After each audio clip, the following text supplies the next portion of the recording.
Welcome to a 10-1-10-1 review. Today we're looking at Moonstone Island and how I felt after playing the game for 10 minutes, 1 hour, 10 hours, and 1 year in-game. As a person that does not have a lot of time to play games, I think that first impressions are really important, and the first 10 minutes and first hour of a game usually should give you a basic rundown of what the game has to offer.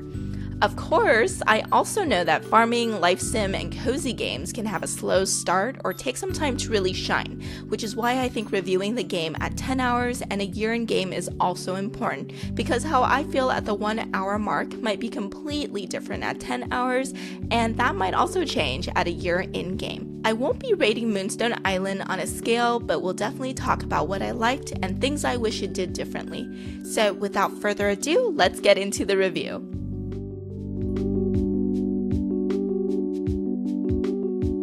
Moonstone Island is an adventure indie monster collection card battling game developed by Studio Supersoft. It was released September 20th, 2023 and retails for $19.99.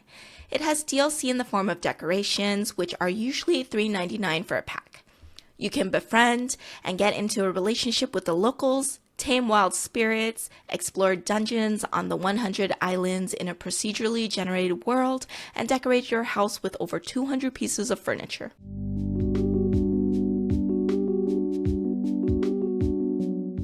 In the game, you are a new alchemist who's leaving home for the first time to finish your training.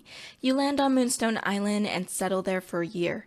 You later learn about the rift in the world and how you need to collect metals from the 4 temples in order to fix it and restore the magic man's mind. The temples are season locked, so the earliest you can heal the rift would be winter in-game. So with that knowledge, let's talk about the experience.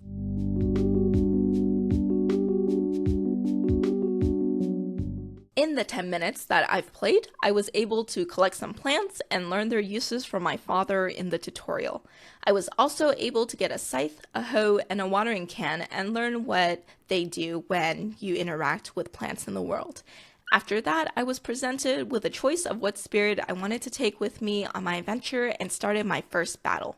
During this time, my father continued to interject and explain the mechanics of the game to me, which can be very helpful if you're not used to these types of games. The 10 minutes went by very fast, and soon I was on my way to talk to my mother.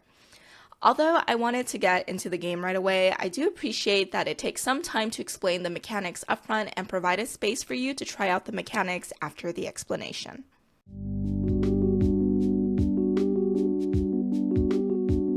It took me a few more minutes to finish the tutorial as my father introduced me to the simple overview of the card battling system and how to break an enemy's shield to stun them for a turn. He also taught me how to catch a spirit by feeding it plants to raise its affection towards me for a chance of catching it. Caught spirits are placed into my medallion, and later I learned that they could be stored at the science center for research, or if I had a spirit barn, then at my farm. You can only hold 3 spirits in your medallion at one time, and they make up your team. With that simple overview, my parents watched as I flew off into the night on my little broom. The world generation caught me by surprise since I was not expecting the entire map to be randomized. Around the 20-minute mark, I finally made it to Moonstone Island after breaking my broom and being carried to the tavern. I met Asono, the tavern keeper, who promptly gave me some quests, and I excitedly went off to explore the town. I love the quaintness of the town and the furniture placement in the houses that I entered. It really made it feel lived in. I also love being able to put my alchemist tent anywhere I wanted on the north side of the island. There was already so much to do, and I appreciated the game giving me space to just explore and figure it out on my own, with some guided suggestions in the form of quests, of course. I was also able to complete my first dungeon on the island. Since I have played The Legend of Zelda in the past, the mention of puzzle dungeons can be a little stressful, because depending on the difficulty of the puzzles, it might take me longer than what I want to spend trying to figure out the solution, and that isn't very cozy for me. However, I didn't feel that way in the first dungeon, and it was pretty easy to navigate. The boss was also not too difficult, but I am also very familiar with card battling systems. In Moonstone Island, each different family of spirits have different style of cards. Water spirits, for example, have more healing and attacks that hit all enemies, while electric spirits focus on increasing attack through charging and hitting more often for lesser damage. Furthermore, Each individual spirit has different abilities that can either help you in battle or outside of battle. For example, Capacibi, the electric bee spirit, has the recharge ability that allows it to come back with 10 health points if its health points fall to 0 the first time. And Fluffox's friendly fluff ability increases the chance of successfully chatting, joking, or flirting with one of the townsfolk if it is following you.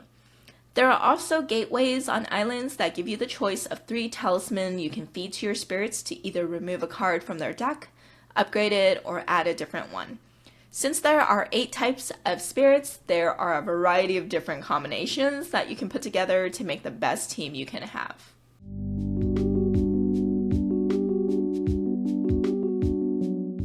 After 10 hours of playing, I made it to the middle of summer and I was still slowly clearing the dungeons that I could on different islands after upgrading my balloon into a broom.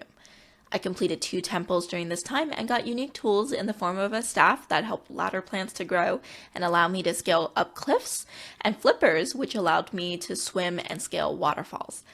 At some point, I had enough materials to craft a glider, which allowed me to travel farther away from Moonstone Island without building up momentum like a broom, and was definitely faster than a balloon.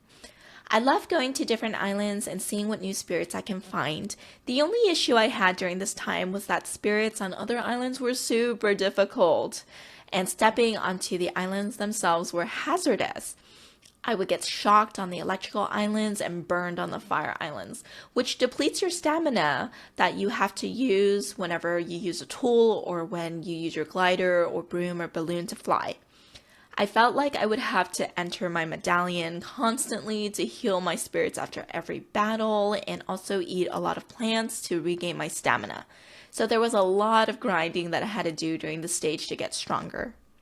While I wasn't exploring the islands, I was slowly building up my relationship with the townsfolk and I got to know them a lot more. At first, I was pretty disappointed that it seemed like they only had generic lines of dialogue and they weren't really fleshed out. However, I am so glad that I was wrong about that.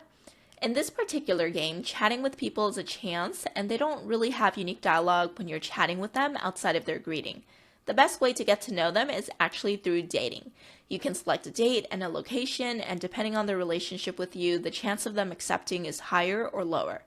During the dates, they'll tell you about themselves, and you have a chance to respond in order to significantly increase or decrease the relationship with you. I love the representation in the game regarding the different characters, and they really felt fleshed out as individuals. Also, after 10 hours, I was quite pleasantly surprised that there were other plants that popped up in the summer compared to spring. It made me want to continue playing to figure out what plants would pop up in autumn and whether plants would pop up at all during the winter time.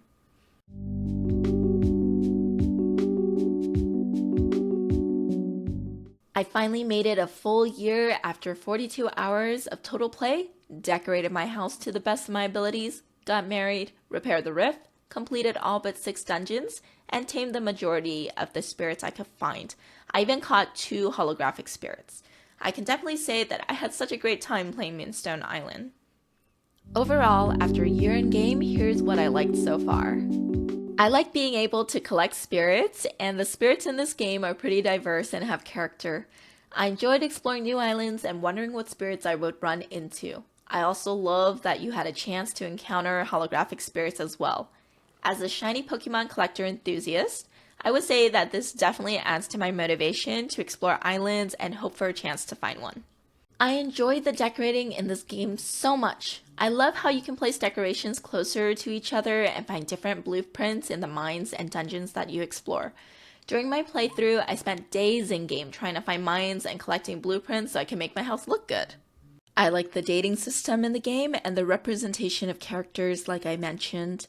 I was pleasantly surprised how much I ended up knowing the characters at the end of the year after dating around town. I also like that the farming in the game is pretty self-sufficient and simple compared to other games. However, the simplicity doesn't mean that it is boring or not as fun. You can plant whatever plants you find on different islands if you gather their seeds with your scythe, or if you have an ability that increases drop chance of seeds when you harvest the plant. Each plant has different attributes and some of them even have punny names. As an alchemist, you can use them to make concoctions that temporarily raise or lower stats for spirits. This could be your spirits or wild spirits. You can also just feed the plants directly to spirits for stats, health regeneration, or affection points to capture them. Some of them even heal your own stamina, so you can do more in a day. Once you have the ability to craft sprinklers for your plants and moongrass stalls for your spirits, which automatically feeds your spirits in the spirit barn so you don't have to, your little farm can run itself while you're out in the wilderness. There were days when I would be grinding out on an island at the edge of the map and not come home for a few days, since you can just pop down another house wherever you are to access your bed. I also appreciate that the game gives you the option to upgrade your tools, so you can water your plants manually if you want to. You do not have to rely on the sprinklers.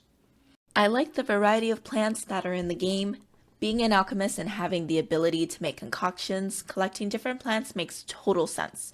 I like how each season has different plants and how they grow. For example, beach peaches and pinwheel flowers have to grow in water, and most of the autumn plants are reharvestable, so you can plant once and reap the benefits multiple times.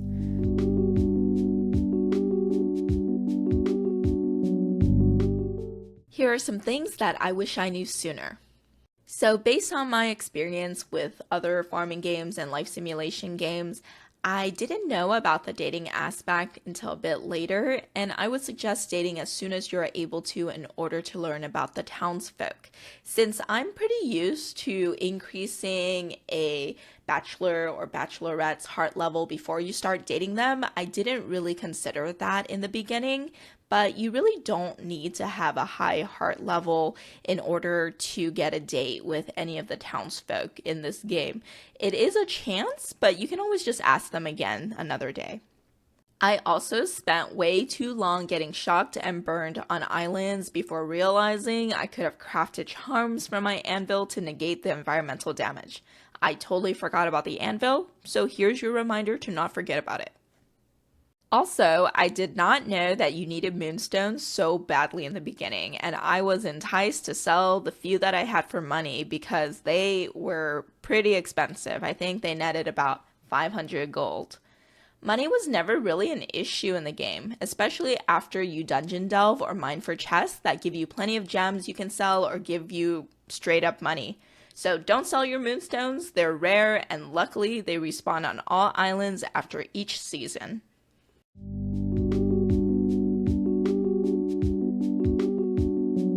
Here are some things that I wish were different. So I wish that dungeons had different boss types. There are about 80 of them, and it gets repetitive when you have to fight the same guardian over and over. I know that the guardian's element changes, but it would have just been cool to see different models of guardians sprinkled throughout the dungeons. Even a few variations would have been nice just to break up the sameness. I wish that I was able to interact with my spirits if they were following me. So instead of having to go into my medallion every single time I wanted to feed my spirits, I could just interact with them in the overworld. I think the medallion system is a little clunky, and I'm not a fan of holding down a button to enter it every single time. Speaking of spirits that follow you, some of them have specific abilities that won't work if they're not in the overworld. Oftentimes, I had my Taro Psychic Spirit following me since it has the ability Tranquil Trot, which makes wild spirits 50% less likely to detect me. However, there were times that I was decorating and planting and Taro would be in the way. Again, I can go into the medallion and tell Taro to stop following me, but it would be such an easier option to just interact with Taro in the overworld and send it directly back into the medallion without having to go in and then tell it to stop following me, go out, do whatever I'm doing, go back in, and then tell it to follow me again, and then go back out. Lastly, I wish the card battling system could go a little faster. I know that there is a toggle for faster speed button that's accessible when you're in a fight, but it's not fast enough for me, and I found myself turning it off and on a couple of times because I wasn't sure if it was actually activated. So having a faster speed option in addition to that might be a little helpful.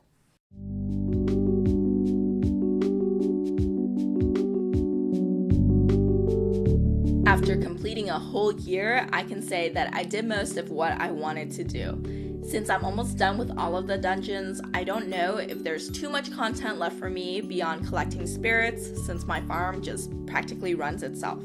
So while recording this review, the new DLC just released and it is free. It is a pool party DLC, so I'm definitely excited to jump back into Moonstone Island and see what the DLC has to offer, as well as continue collecting all the spirits and shiny hunt. Overall, this game can be very cozy and gives you a lot of freedom to play how you want. And I really love the decorating system. You can definitely do a lot with that. However, remember there is mandatory dungeon crawling, you have to fight with their card battling system, and there is grinding that you're going to have to do, as the difficulty can spike if you're not ready for it. If you're looking for more of a life simulation, then this might not be for you. But if you're looking to collect some cool looking spirits and pit them against other spirits while having life sim-like systems, then you would probably enjoy this game. Well, there you have it. If you think this game is for you, I hope you give it a try. Until next time, I've been Nessa, and this has been 10110-1.